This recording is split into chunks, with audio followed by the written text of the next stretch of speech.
La prise de décision. Ah là là, ça c'est quelque chose qu'on a au quotidien, qu'on fera tous les jours de notre vie. Puisque en fait, on prend constamment des décisions.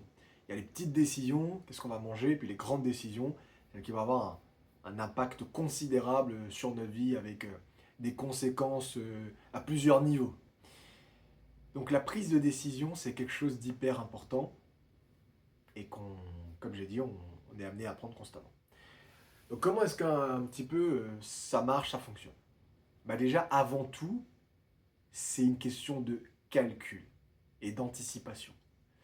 C'est-à-dire, un cerveau va faire des anticipations, des projections, des calculs pour savoir est-ce que c'est une bonne ou une mauvaise décision. On va prendre un exemple très simple, très basique. Vous vous baladez et il y a deux chemins. Un chemin A, un chemin B.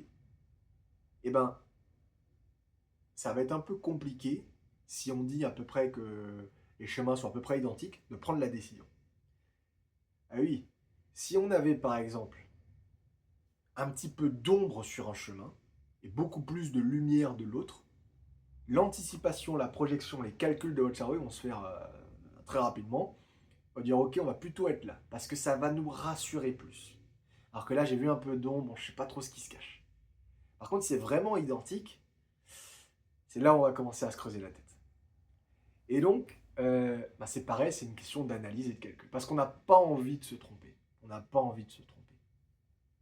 Cependant, il y a plusieurs choses qui peuvent nous aider à prendre de bonnes décisions.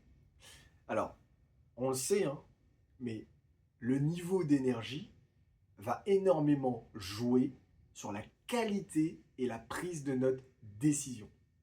Donc c'est pour ça que les décisions importantes, les grands leaders, c'est assez répandu, j'ai lu ça dans beaucoup de livres aussi, ne prennent jamais de décision hyper importante, je parle, le soir. Si c'est pour savoir qu'est-ce que je vais manger à 20h, bon ça c'est pas très grave, vous pouvez prendre cette décision, pas de souci. Par contre, est-ce qu'on va investir dans ce projet immobilier? Est-ce qu'on va déménager là? Est-ce qu'on envoie nos enfants dans cette école-là parce qu'il faut signer papier? Là, si c'est une décision qui est vraiment hyper importante, c'est mieux de la prendre en journée, au moment en tout cas où on a le plus d'énergie. Donc plutôt le matin, on va dire en journée de façon générale. Parce que le soir, on a moins d'énergie. C'est-à-dire quoi moins d'énergie, concrètement? C'est-à-dire qu'on va moins réfléchir, on va moins calculer, on va moins se prendre le temps, se prendre la tête justement pour choisir. Et donc, oh je sais pas, j'en sais rien, bah vas-y, bah prends celle-là et puis c'est bon, on n'en parle plus. On n'a pas fait la meilleure prise de décision. On a fait une prise de décision parce qu'il fallait la faire et hop, next. On fait next au problème. Mais sauf que c'est quelque chose du quotidien. Ça, ça peut avoir des importants, enfin ça peut avoir plutôt des conséquences hyper importantes dans vos vies. Hyper importantes dans vos vies. Donc, la prise de décision, c'est relié au niveau d'énergie. Et à des moments, ça doit être assez rapide aussi. Je dis bien à des moments, ça doit être assez rapide aussi. Pourquoi? Parce que on peut avoir, par exemple, si on rencontre une personne, qu'elle nous propose un deal, un partenariat ou je ne sais pas quoi, bah, une fois qu'on est là, on a le niveau d'énergie. Tiens, cette personne, je la sens, elle est top, ah, j'ai envie de le faire. Si on prend la décision maintenant, on va agir du coup sur le niveau d'énergie maintenant, à dire vas-y, go, j'y vais, vas-y, on va faire ça, demain on s'appelle, je vais faire ça pour toi et tout. Là, c'est la décision sur un niveau d'énergie, c'est top. Cependant, on peut aussi avoir personne du coup qui va pas prendre la décision sur le niveau d'énergie, qui va attendre, on va dire ça. Et puis, bah forcément, le niveau d'énergie va baisser et il va y avoir la partie analytique. C'est-à-dire, eh ben, est-ce que c'est vraiment une bonne décision? Est-ce que c'est vraiment, est-ce que c'est? Et là, c'est pas forcément une mauvaise chose. Mais en tout cas, ça vous met des freins qui peut-être ne servent à rien. Tout le monde connaît le livre Réfléchissez et devenez riche de Napoléon Hill. Napoléon Hill le dit très bien dans ce livre. À un moment donné, donc on a son mentor, plus que son mentor, hein, Andrew Carnegie, donc l'ancien milliardaire américain qui a brillé comme jamais. Et donc, il sait déjà, il a déjà un projet pour Napoléon Hill, mais Napoléon Hill ne le sait pas encore. Il lui pose une question très simple. Il dit, écoute, bon, du coup, c'est un spoiler, hein, mais logiquement, tout le monde a lu le livre. Donc, vous pouvez mettre sur pause et puis faire plus loin pour la vidéo si jamais. Mais en tout cas, donc il lui pose une question. Et lui, dans sa montre, il sait qu'il a 2 minutes. C'est hyper intéressant quand même, ce passage-là du livre. Parce qu'il lui pose une question. En gros, est-ce que ça t'intéresse de bosser pour moi ou pas? Comme ça, on l'a fait simple. Donc, et en plus, en étant pas payé. Hein. C'est-à-dire, le mec, c'est l'homme le plus riche du monde. C'est presque une sorte Elon Musk aujourd'hui, quoi. Le mec est hyper blindé, comme jamais, avec des influences de partout et tout. Il lui propose ça. Il dit, waouh, c'est un truc de fou. Sauf qu'il a que 2 minutes pour répondre. S'il répond après 2 minutes, c'est dit dans le livre, bah, peu importe sa réponse, on s'en fout, il se fait têche. Et que dit en fait Andrew Carnegie, et que dit du coup Napoleon Hill dans son livre, c'est qu'il a dit, j'ai appris au fur et à mesure de ma longue carrière que quand les gens, et retenez bien ça parce que c'est ça en fait qui est essentiel, quand les personnes ont les informations, et je dis bien, même on va dire le maximum ou toutes les informations possibles, donc ils savent ce que c'est, ils connaissent la personne. Bah, Napoléon Hill a vu Andrew Carnegie, ils sont vus, c'était pas question vue. Donc ils ont les informations, qui savent de quoi il s'agit. Quand tu leur poses un deal, si ils ne saisissent pas l'opportunité, c'est que c'est en gros des pardon, c'est que c'est en gros des procrastineurs et des gens qui vont pas être intéressants. En tout cas, c'est le conseil d'Andrew Carnegie qui a fait des milliards, parce que comme j'ai dit, c'était l'un des industriels les plus riches des États-Unis. Donc c'est vraiment l'Elon Musk d'il y a un siècle, quoi, en gros. Et donc ça, bah, c'est hyper important parce que Napoléon Hill a hésité, évidemment, il a réfléchi, pareil, dans sa cervelle, là, ça a réfléchi, ok. Puis au bout de 30 secondes à peu près, il a dit let's go, on y va. Je t'écoute Andrew, je fonce. Je sais pas ce que c'est, mais je fonce. Et donc c'est important. C'est important parce qu'on va toujours avoir nos peurs, on va avoir l'amygdale qui va sonner, voilà, on va avoir les peurs.